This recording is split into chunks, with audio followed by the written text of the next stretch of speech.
Sri Krishna, Sri Krishna, Sri Krishna, Sri Krishna.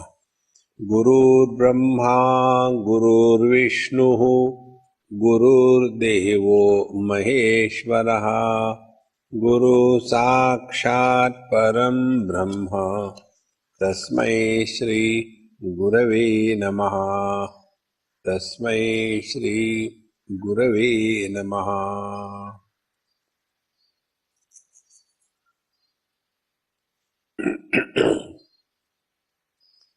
As we go from the center to the periphery, our potentiality starts diminishing.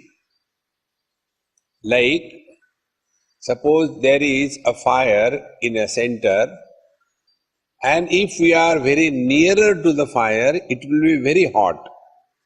As we go away from that, the heat perception will be reduced to that extent. Like, our sun and the earth moving around the sun. So there is a particular distance. If that distance is not honored, and if the sun moves nearer to the earth or earth moves nearer to the sun, there will be calamity. Because sun is a total potentiality.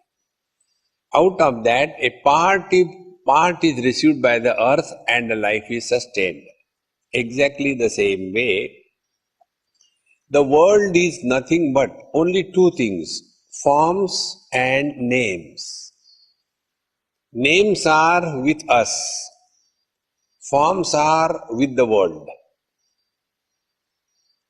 And this is how the whole life begins. Technically called as Vachaka and Vachya. Vachaka, the indicator, name, is with us. Vachya, the indicated, is in the world. Therefore, when one is able to come back to one's essential nature, pure consciousness, all the potentialities which were non-manifest, being away from the center, they start manifesting. And when these potentialities called as siddhis, when they start manifesting, one gets caught up in these siddhis. And when they get caught up in the siddhis, thereafter the purpose of spiritual practice is lost and one is only remaining and retaining himself only in the relative world. Therefore, garbhe chitta vikasaha avishishta vidya sapnaha. In this experience, this vidya is like the dream. And therefore, ato vindurato nado rupamastato rasaha pravartanti chireneva kshobhagatvena dehinaha. After having said this in the last sutra, now in the next one, yada tu agatam api mita siddhim khilikritya param eva sthitim avashtabhnati yogi tada. Now when one has come to this vidya, to this knowledge, to this consciousness as his own essential self, then even though all the potentialities and siddhis have become available to him, but he is no more interested in that. See, this is one of the biggest obstacles for every seeker in life, and the obstacle is the desire to do good to the world. I am not telling bad. Desire to do good to the world. These are all the Maya of the Lord. One example I will give you. There was a guru in Rishikesh, and he had a disciple. And the disciple is to go and sit on the banks of Ganges and do meditation every day, spend hours together. One day when he got up from his meditation, he saw somebody has placed 100 rupees note in front of him and a big stone on that, lest it will fly away. So when he opened his eyes, he saw that note. Oh, God has sent it. I didn't ask. It has come. Lakshmi Mata should be respected. See the mind. Then he took that note and kept it here. And 3 days, 4 days, he was extremely disturbed. And the Guru immediately caught him. My dear child, something wrong with you, something troubling you. No, everything is fine. No, your health is okay. It is okay. So, there is something wrong which is bothering you. Yes, that way, health-wise I am okay, but you know what happened, and he tells the story. 3, 4 days before, when I was sitting for meditation, this is what happened, and that 100 rupees are with me. And I am thinking whether I should buy sweets and distribute among the destitute children, or I should buy some books and give to the school children, or I should make a bhandara and give food to the Mahatmas, or I should, I think I should invest this money and out of 100 rupees make 1 million rupees, and thereafter I can do a big service to the society. See, all these thoughts are good, but they are enough to disturb us. It's very difficult to understand this point. As doing harm to others poisons our mind, equally, this desire to do good to the world is also a bondage. See, friends. But this we don't understand. And then, with this little 100 rupees, this is what happened with that boy. And if somebody has all the siddhis, do you think he will keep quiet? Any power that we discover, we want to exhibit. Very simple rule. Once it happened, in a Sindhi house, I was called for food. Now, except the C.H. Atma, there is no music in Sindhis. Only C.H. Atma was a singer, and that also he was Soja Rajakumari, that kind of singer. So, when I went, that Amma said, Swamiji, there is little time, I am still preparing. I said, no problem, Amma, I'll read newspaper. So her husband said, elderly man, no newspaper, Swamiji, I'll get the harmonium on the dining table. I said, look here, I don't play harmonium, I don't sing. So don't get it. No, I have learned, I will sing for you. I said, my God. You can imagine? And then he started. And no sound coming. Immediately asked wife, hey, what happened? Why sound is not coming? Did you do anything? She said, I don't touch your dabba, useless. Whole day you are making noise in the house. Then he was saying, why sound is not coming? I said, Mahatmaji, you have not pulled that key, therefore sound is not coming. Oh, I forgot. And he pulled excitement so badly it came out in his hand.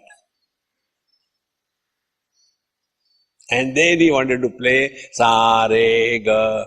Now imagine this small little thing, Sa-re-ga-ma, you learn, you want to exhibit it. This is the nature. See? Whatever potentiality we have, we want to show it to the world. See? Yesterday, one small, sweet little girl in the evening, she came and she said, Swamiji, I want to show you something. She showed something. And then she brought out what a drawing she has drawn. And this is a great thing.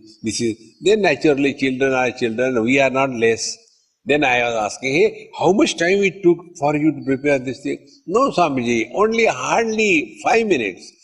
In 5 minutes, yes, I just can't draw like this. See? Any potentiality that we have, we want to exhibit to the world. And if we have the siddhis, which normal people do not have, you read somebody's mind. But we get so much attracted towards this. There was a Mahatma who did a lot of tapasya and prayed to the Lord, and the Lord was invoked. Yes, I want to spend every drop of my blood for the welfare of the society. Then, these days, cancer has become a terrible thing. There is no cure for that. So, even one drop of my blood, if we can cure somebody, I'll feel blessed. Bhagavan said, Tathastu. Now that power has come, but others do not know. So, like those who learn homeopathy by reading the books after retirement, they go in the society here and there, they ask, hey, everybody is okay at home? Somebody has got some problem? No, everything is fine. No, you may be high because these days, flu is going on. No, they want to give their sabudana khichdi to somebody. Because that is how they are learned. So, this man, he was moving and came across a person. Hey, what is wrong with you? What is wrong? I got a cancer and they say there is no cure. I am so frustrated. Don't worry. Come to my place. Sit down. Pray to the Lord. All drama is done. And he pricked. And one drop of blood came. He said, suck this. Don't look, open your eye. Just suck this. He sucked it. Go. And his cancer was cured. Do you think he will keep quiet? Immediately, Facebook. Everywhere. This is a great Mahatma. By just one drop of blood, my cancer is gone. Next day, 10,000 people standing in a queue. No, these fellows saw that, my God, they are going to suck away my whole blood or what? Again he prayed to the Lord, oh Lord, take it away. I don't know. These are the obstacles on the spiritual path. Like in the outer world, obstacles are name, fame, prosperity, success. These are the obstacles. If you are walking spiritual path, if you are wanting to live in the worldly life, continue, very good. But for the spiritual path, these are obstacles. So what we do? We do not get identified with them. They may be there, doesn't matter. But we don't have to assert and show to the world. In the same manner, when we thus go nearer to our divine self, all the divine potentialities which were dormant in us, they start unfolding. And when we get caught up in that, samsara is continued. And when we transcend them, we are no more interested in this. When we do good to the world, then we want ATG certificate. And when goodness happens, it's a different issue. See, friends, whenever goodness is done, then I is born. When goodness happens, I is not born. So, Vidya Samuthane Swabhavike Khechari Shivavastha. The next sutra tells, the fifth sutra. Vidya Samuthane Swabhavike. When one has, through this Chittam Mantraha, when this mantra sadhana is done, and we come back to our own conscious reality that we are, every mantra has brought us back to the consciousness, then in that Vidya Samuthane, now one is no more living as the body, but living through the body. No more living as the mind, but living through the mind. In this manner, when a seeker starts Vidya Samuthane Swabhavike Khechari Shivavastha. Now Khechari Mudra. See, this Khechari Mudra is most important. And what it is not, that we will first understand, then what it is. See? It happened once, maybe about 20 years before. I happened to meet a Mahatma. And that Mahatma Ji was very, he was a follower of Shirdi Sai Baba. He had made a small, beautiful temple. And he used to stay in a very forest kind of area. lots of thorns and everything. No cleanliness, all weird things. So I went for his darshan, took his darshan, and he was, I don't know why, but very happy with me. Others he used to shout and abuse, but with me he will hold me and make me sit down and make me drink milk and all that. So others were surprised, how come he is behaving like this with me and not with others? I said, I don't know, you ask. And then in that temple where Shirdi Sai Baba statue was there, he will not allow anybody to go in from outside, no going inside. He took me inside and he showed me this Khechari Mudra. He was not taking food. He was living without food. He had one cow and he used to milk that cow, and at a particular time, if anybody has seen him milking, then he will not drink the milk. So only that was his food, and living his own life, because all siddhis. So he told me that, I will teach you Khechari Mudra, you practice that, it will help you. And that Khechari Mudra is, take your tongue and push it from backside in the nostrils. And there the ambrosia or the amrita is constantly dropping. And that gets lost in the whole body. And all energy is gone. By this, when you tap that particular amrutam, then your hunger and thirst is gone. That is enough for you to survive.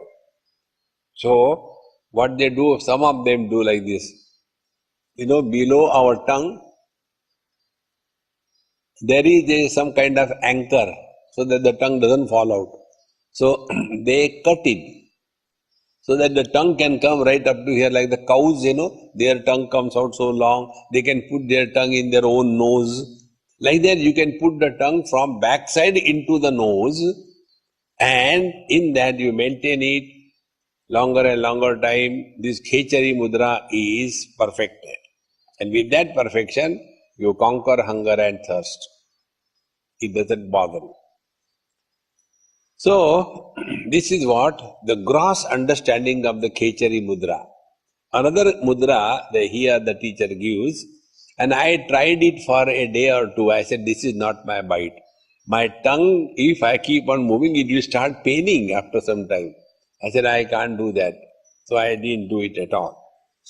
Now, according to the Swachanda Tantra, Badhva Padmasanam Yogi Nabhavakshαρeshwaram Nyaset Dandakaram tu Tavannayet Yavat Khatrayam Nigruhya Tatra Tatpurnam Prerayet Khatrayedatu Etam Badhva Mahayogi Khegatim Pratipaddhate. Now, here they said, according to this, that one should sit in a proper Padmasan, and back, neck and head should be in a straight line, and focus your attention on the Manipur chakra in the Nabhi kshetra, and then pull your prana from the Nabhi up to the Agya chakra, the Bindu Nada Kala. These are the three. Pull it up to the Bindu, then pull it to the Nada, and pull it up to the Kala. And when you practice this for a long period of time, your body becomes so light that you can walk in the space. There are yogi. Kha means space. Khe means in the space. Chari means to walk. So, Khechari Mudra means by this practice, one is able to walk in the space without any aeroplane or anything, like the birds walk in the space without any external support.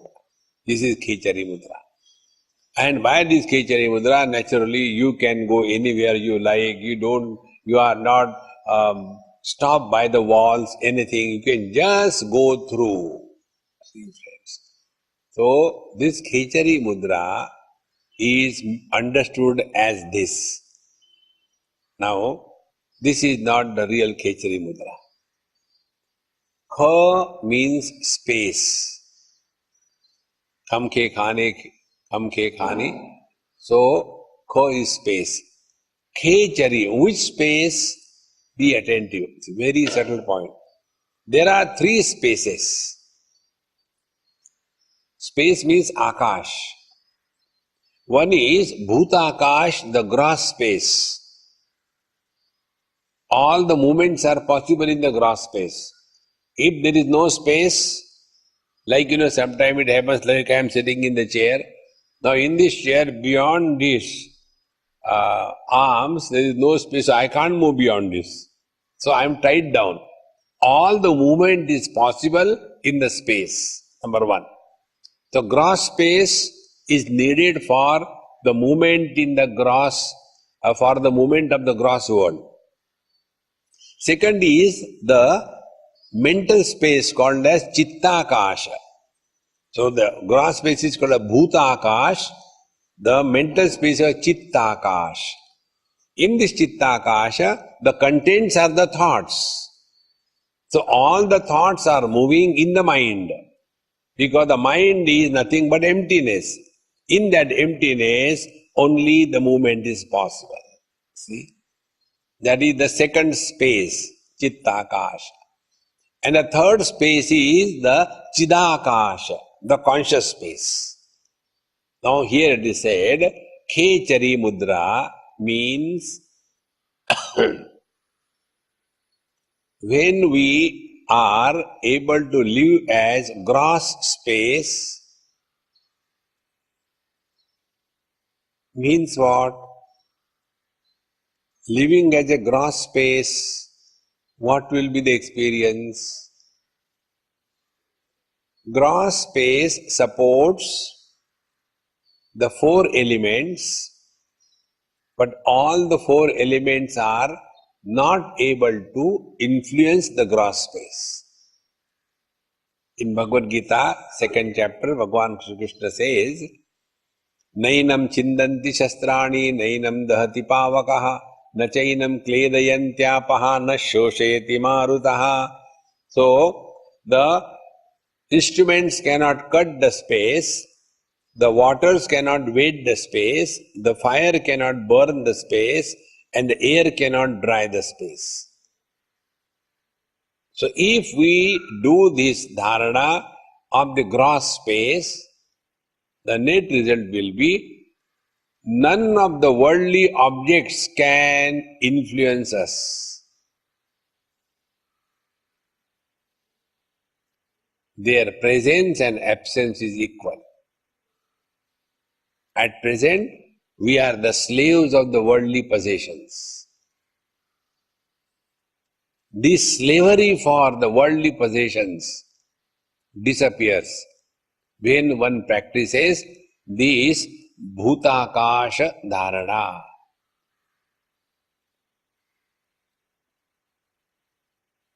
Be attentive.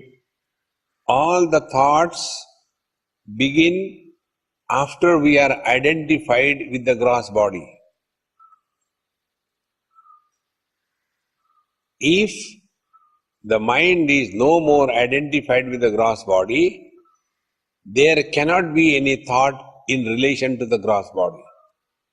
It is such a simple thing. If I am holding this book in my hand, the hold on this book will influence my performance by this hand. Suppose I hold the book and I have to write something, but I don't want to leave it, so I'll keep the pen in between the two fingers and try to write something. It will influence. In the same manner, when the mind is identified with the body and then thereafter starts thinking, so that mind will always think in relation to that body. See, do we think so much about any other child as much we think about our child? Because our mind has taken hold of the child. Therefore, all the thoughts are in relation to the child. This is what is called as attachment. When we are attached to, let's say, to the house, then all our thoughts will be in relation to the house. If we are attached to the body, all the thoughts will be in relation to the body.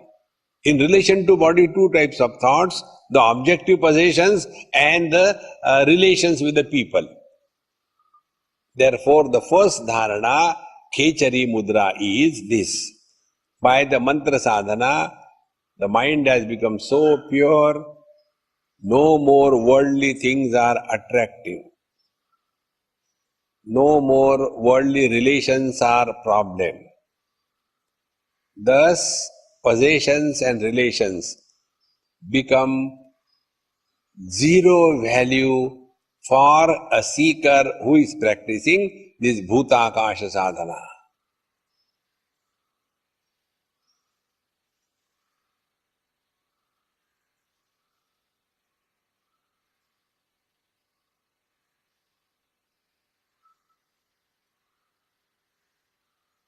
If you practice it sincerely,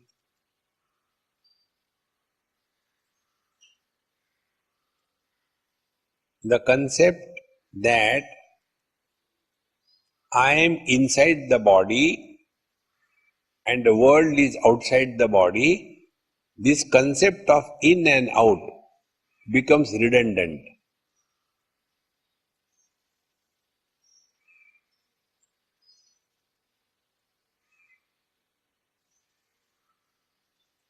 And when this concept of in and out becomes redundant, there cannot be desires.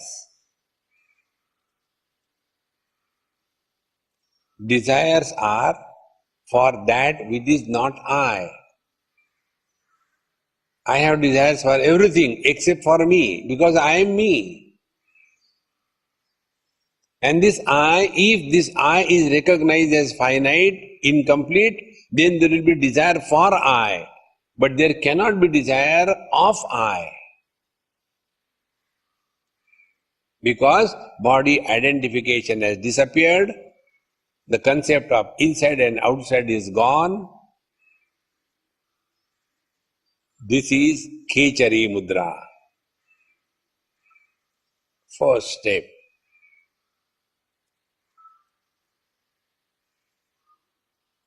Such a person lives in this world at zero complaint level. No complaint. See, friends,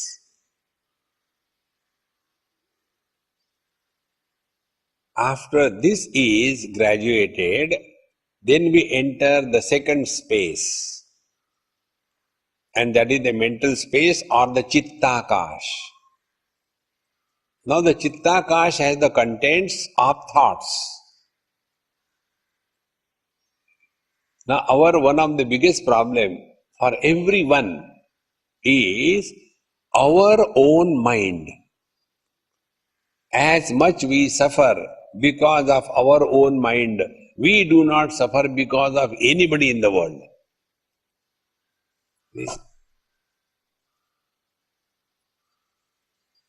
One day one person asked me this question, Swamiji, why I have got so many health problems? I said, Mama, you are lucky. Therefore you have got all health problems. How you are lucky? Number one, because when you are having health problem, you are all the time thinking about yourself. So you don't bother others. Others are at peace. Healthy people are problem for others. See? All the terrorists are healthy. They are problem for others. But if a person has got, knee pain, back pain, skin pain, eye pain, he is all the time only about that. No worry about the whole world.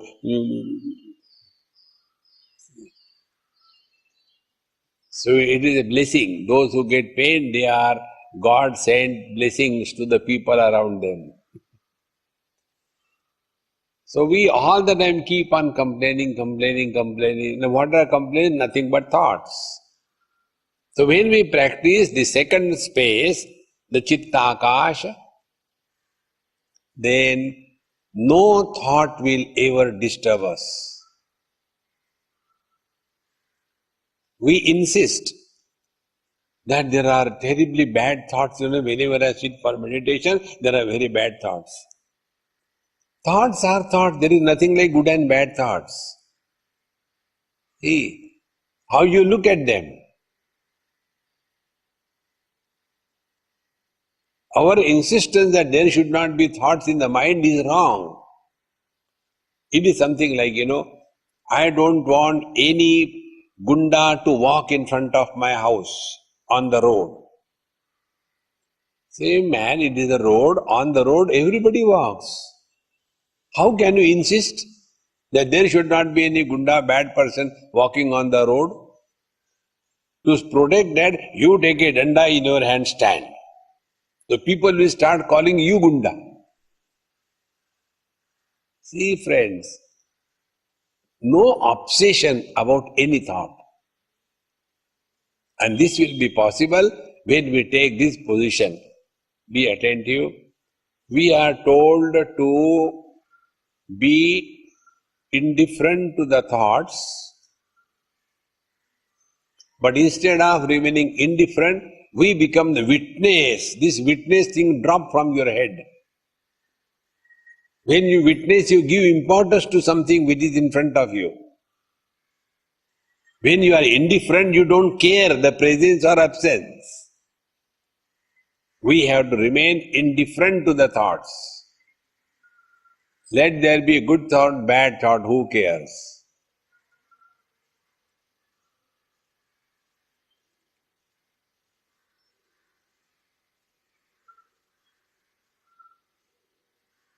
So, the mind without the influence of thoughts, although the thoughts are present, is the practice of the Chittakasha, the practice of the second type of space, Chittakash.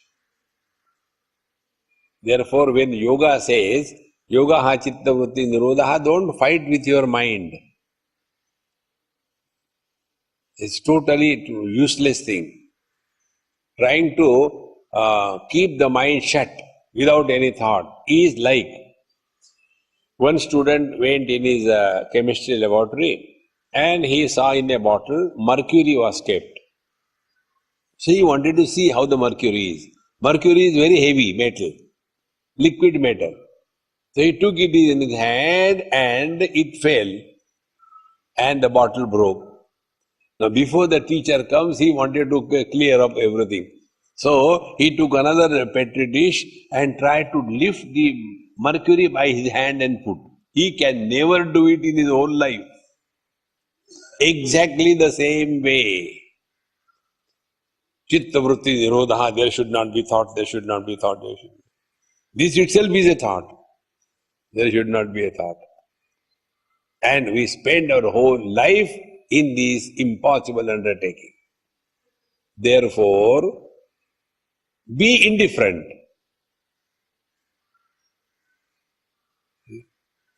What is the meaning of being indifferent?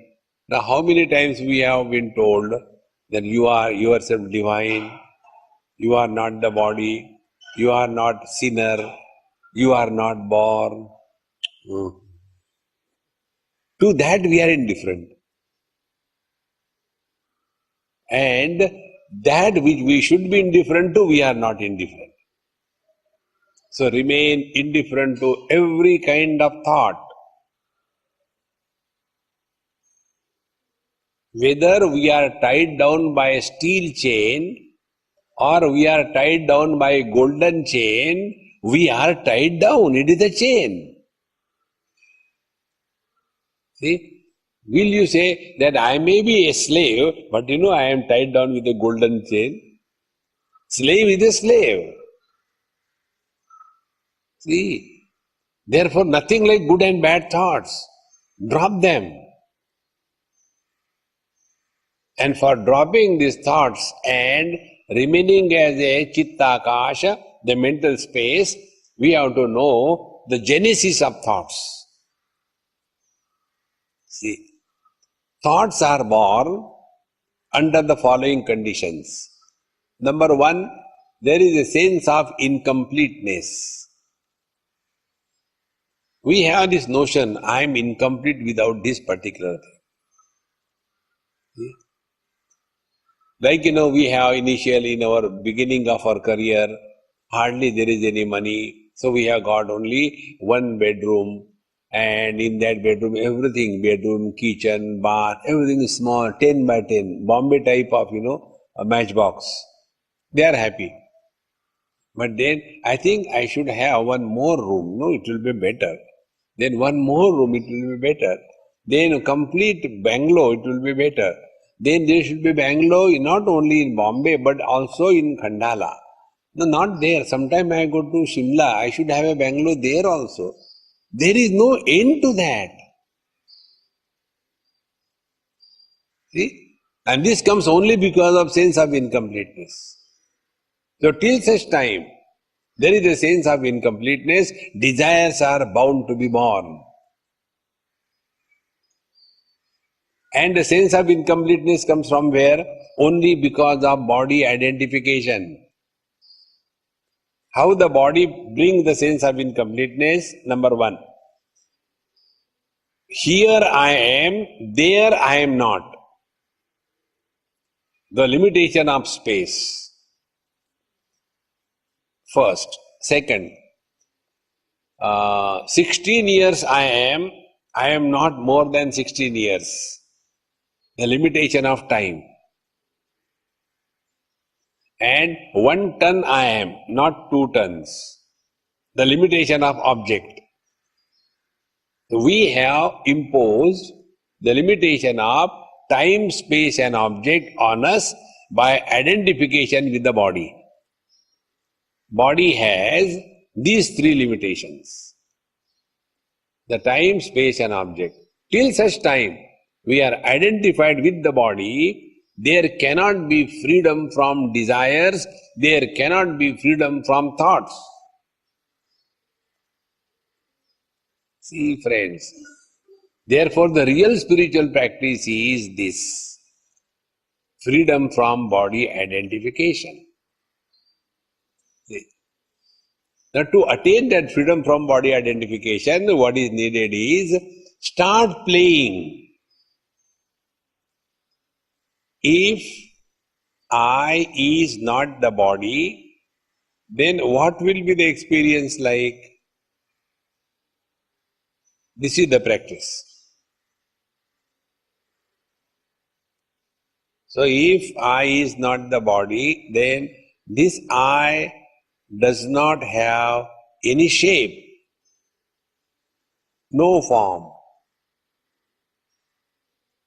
Mind cannot exist without form.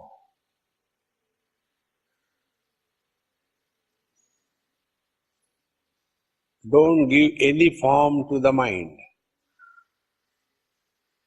For that, we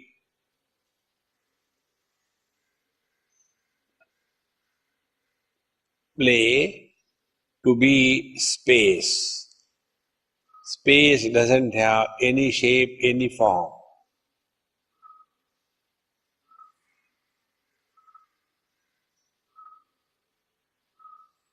The second thing, the body has beginning, middle and end. The space doesn't have beginning, middle and end.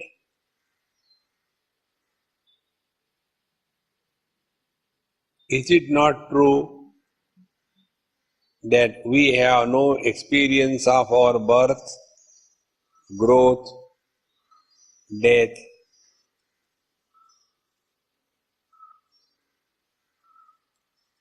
and our absence?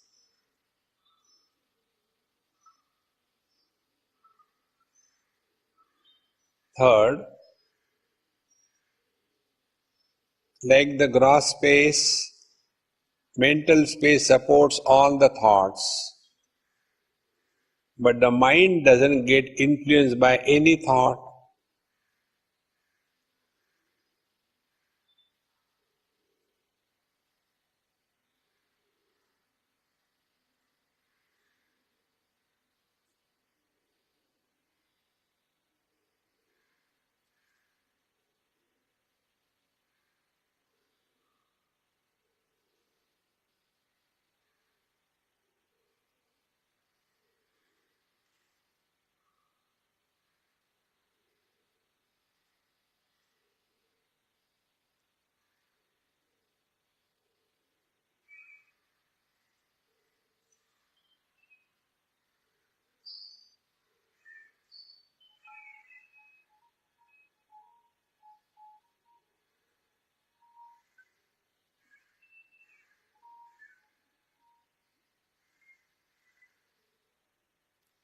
See, all these sounds are heard,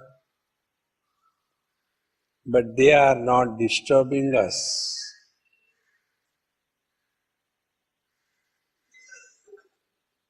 Every sound is a thought in the mind.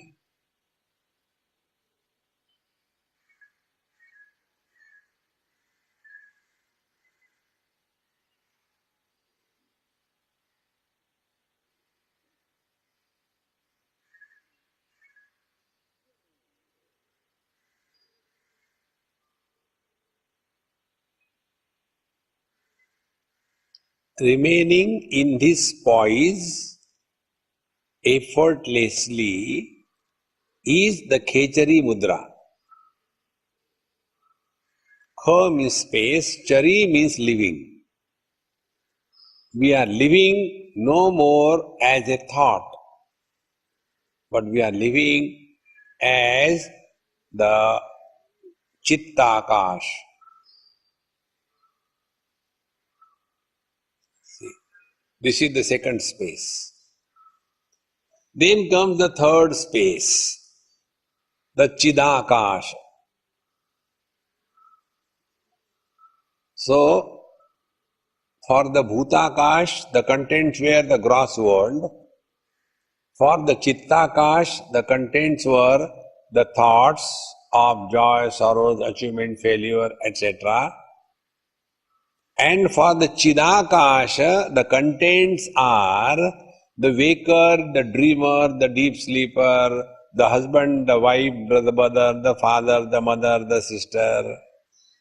These are the contents for the Chidakasha, conscious space. Now be attentive. Every experience has three components: experiencer, experience, experienced, three of them. The first spiritual practice is with reference to the experienced world. And for that, Bhutakash. Let the world not bother us anymore.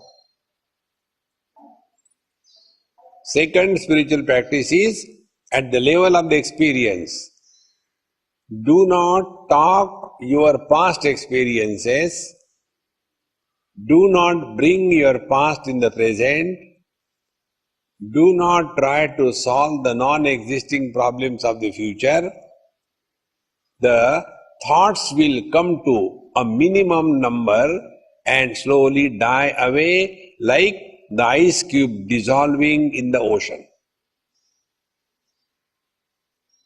See.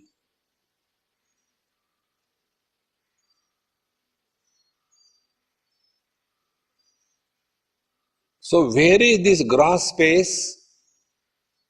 The gross space is in the mental space. If the mind is closed, as in deep sleep, where are we? And what are we? And when are we? Three things. When the mind is closed, thereafter there is no place, there is no time, there is no object. So, where is this whole gross world? Whole gross world is only in the mind. See, friends, it is something like this. Where are all the waves? They are in the ocean. Be attentive. If there are more waves on the ocean, is it a burden for the ocean?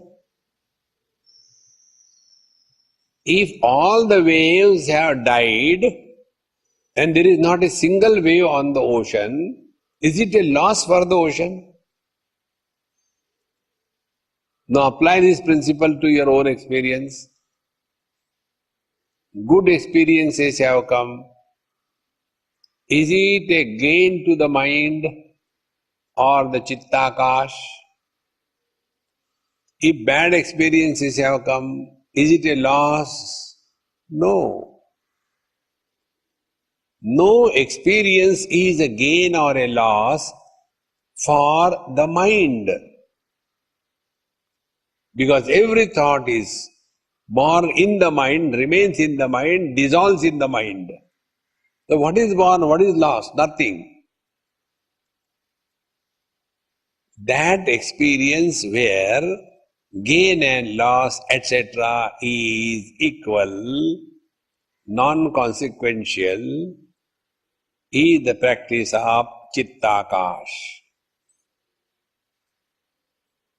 Then you have already conquered the body identification, you have already conquered the modifications of the mind, a big torture for everyone. Now we come to the third, that is the experiencer. Now when we come to the experiencer, let us find out who is the experiencer. An experiencer is born in relation to something. So if it is a joy, a joyful experiencer is born. If there is a misery, a miserable one is born. If there is a wife, a husband is born. If there is a child, a father is born. All these experiencers, they put together, that is what is called as our ego. Ego is nothing but a summation of the total past that we carry in the form of experiencer. See? That is ego. So what is Chidakasha? Be attentive. This conscious space not only supports the waking experiences, but also the dream experiences, the deep sleep experiences, and the samadhi experience. All the four experiences are supported by this conscious space. So when the mind is identified with the body, waker and his waking experiences and the waking world is born. When the mind is identified with the modifications of the mind itself, then the dream world, the dreamer and the dream experiences are born.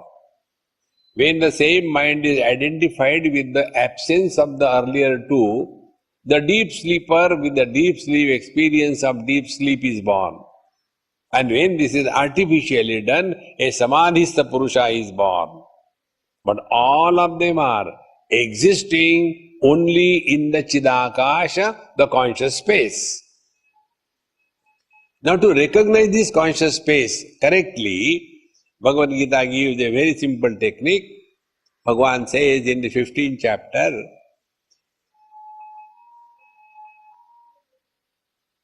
Sarvasya chaham hridhi sannivishtaha mattaha smriti jnanam apohanancha vedaisya sarvai ahameva vedya vedanta krut veda videva chaham aham sarvasya hridhi sannivishtaha. I, the pure absolute reality, is the heart of everything. That is the Chidakash. And what is that everything?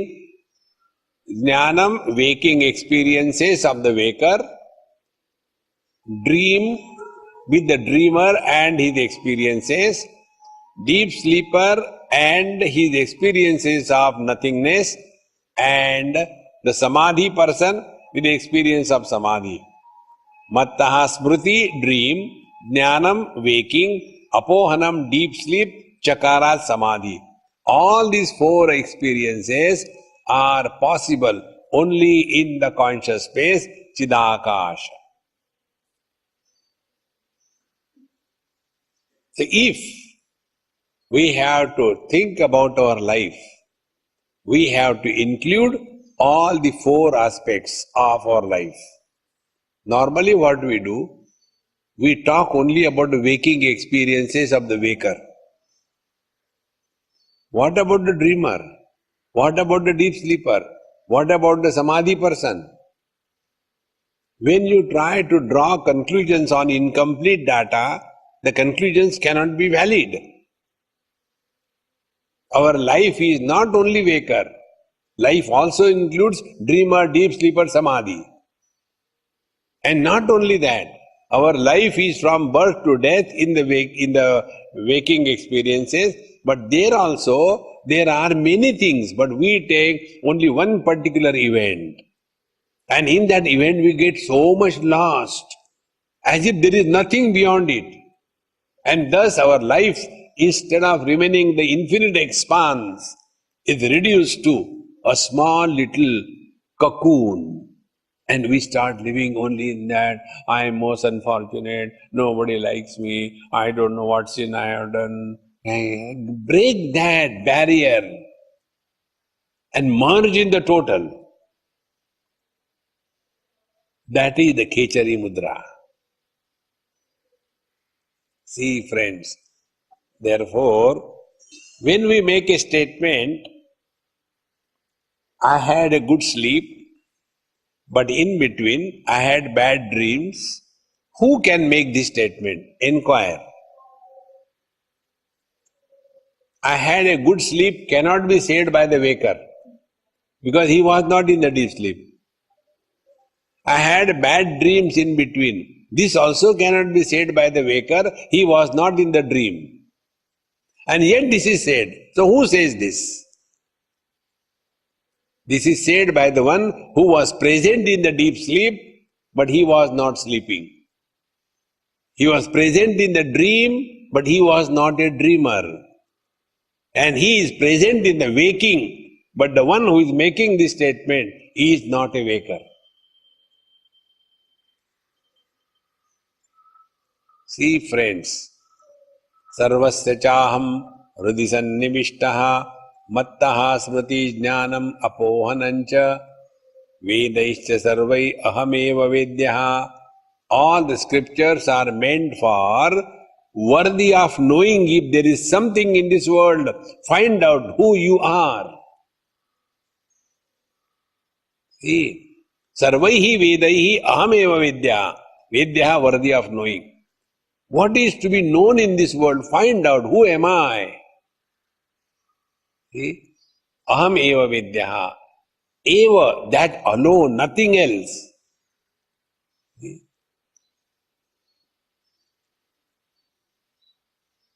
Living in this experience is called as Shivavastha. The next word is Khechari Shivavastha. See? Shiva is the one who is the substratum of everything. Is it not true? I is the substratum of the waking without becoming a waker. This I is the substratum of the dream without becoming a dreamer. This I is the substratum of the deep sleep without going to sleep. I is the substratum of the samadhi without beginning and ending of samadhi. This is the Shivavastha. This is our essential nature.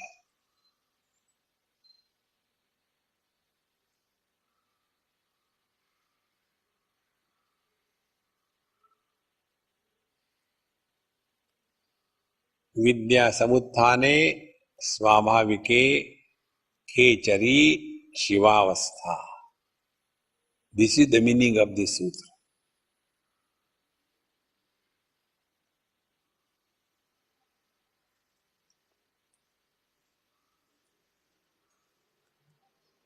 If we have clarity,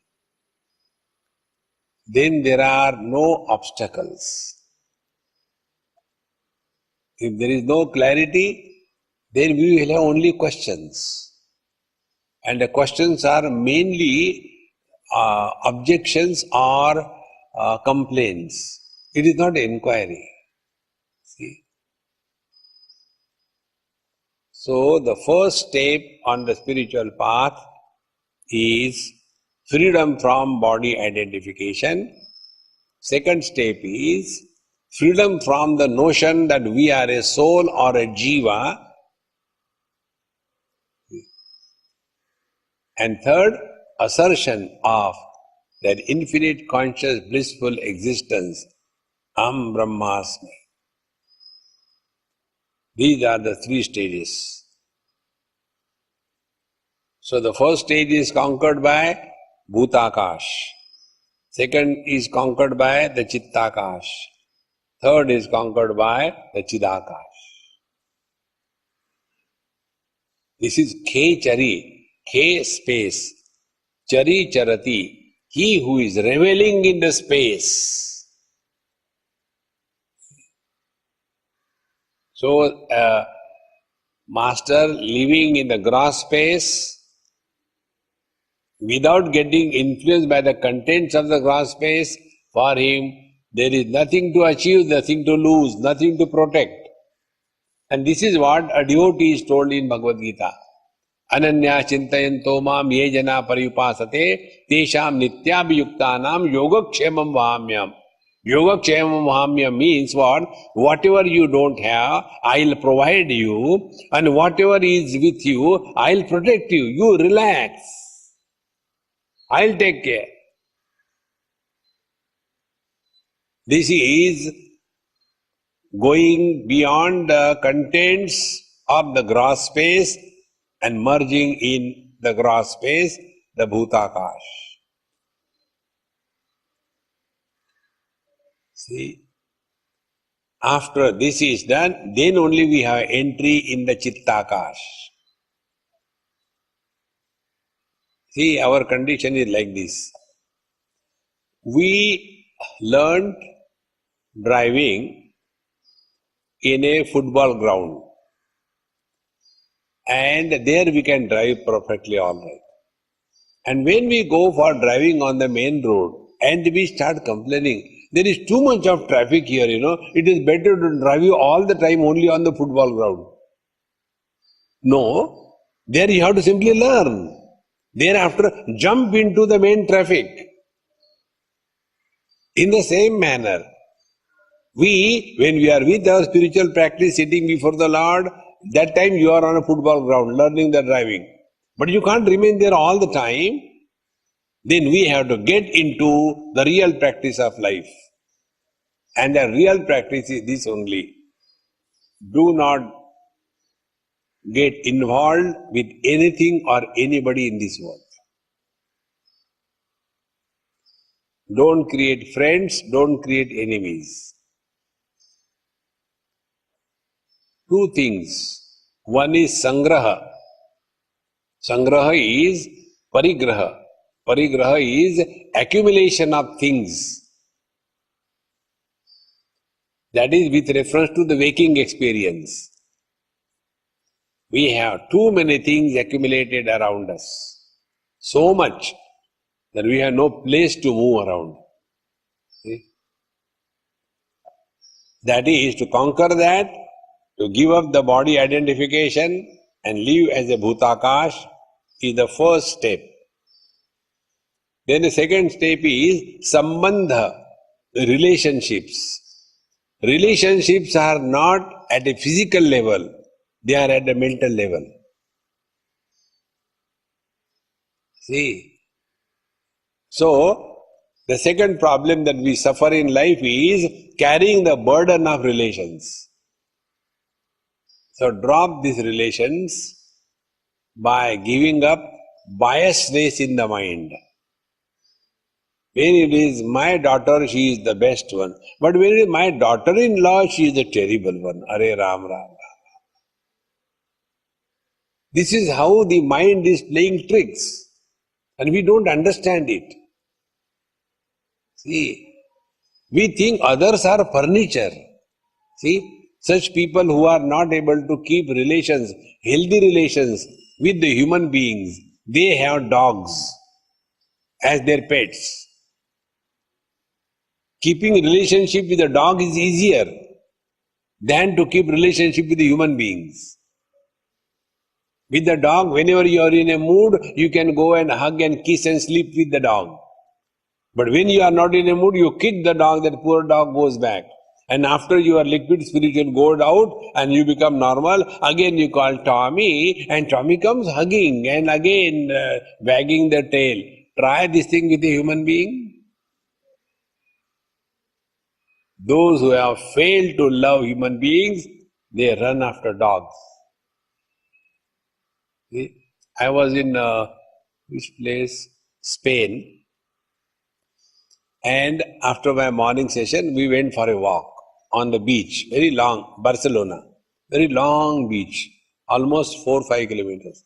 I said, hey, let's walk all through. I removed my khadao and was walking through. Very beautiful, bright day, and all people sleeping there with clothes, without clothes, and like that. So, when we are going there, my friend asked me, Swamiji, you have got a tremendous observation power. Can you tell me something special here? I said, I am seeing here two types of people. Those who are led by the dog and those who are walking independently. And those who are led by the dog, they are alone. And those who are going with somebody, they don't have a dog. He said, you are perfectly right. I said, now my question is there. How the people find out their partners? I love her, he loves me. How do they decide it? Because when I look at anybody, I don't feel I love anybody. How this happens? And how they introduce each other? He said, they don't talk directly to each other. They start talking about the dog. So they talk, hey, beautiful dog. What is the breed? Is it purebred? So the eye sees thawed. And then you start conversation. And then, I also got a cat, The cat is, Siamese cat. And it is so beautiful, So, human beings come at the animal level and then become animal thereafter. See, friends, drop these relations. No relations, you are free from the burden of mind and the thoughts. And the third one, don't bring your past in the present. I was there, I have done this thing. I was there, nobody is interested in our past. Old people like me don't understand basic principle of life. Nobody is interested in our past because all are worried about their own future. Old people have no future because their destination is clear. What future they have got? They are just waiting for the call to come, standing in a queue. And youngsters have got the whole life to live. But what happens by constantly talking about the past, we do a biggest harm to ourselves. Be attentive. And what is that harm? We do not give up body identification. I was in Varanasi and we were having a talk there on Prashnottari Maniratnamala. This is one of the most beautiful booklet of Bhagwan Shankaracharya. And in my talk, I mentioned this very emphatically. Do not talk about the past for any reason. Avoid. So one elderly man, very educated and very highly spiritually oriented, editor of a great magazine, spiritual magazine, he asked me this question. Swamiji, I am observing you are very emphatic about not talking about the past. I said, yes, I am. But if we do not talk about our past, how our children will know what was our past? Actually, you ask them, do they want to know? They are not interested. We only go on telling, hey, when we were children, it is to happen. Who wants to know? See, this is one of the biggest things. And then the question is, what happens if we talk about the past? Be attentive. We talk about our childhood. Now tell me, childhood belong to whom? To you or to the body? Teenage belong to whom? To you or to the body? Middle age belong to the body. And when we talk about our childhood, teenage and middle age, we are not ready to give up the body identification. See, friends, And when you don't bring the past in the present, be attentive. You start living in the present. And when you are living in the present, you are bound to be happy. You cannot be happy yesterday. You cannot be happy tomorrow. Whenever you are happy, you are now. About the past, we can struggle. Just take this example. Suppose I ask you, 39 days before, in your breakfast, what did you eat? You start thinking, 39 days, breakfast, where I was. See, struggle about future. After so many days, where will you be? After, start thinking. Present. No struggle. See? When there is no struggle, you are happy.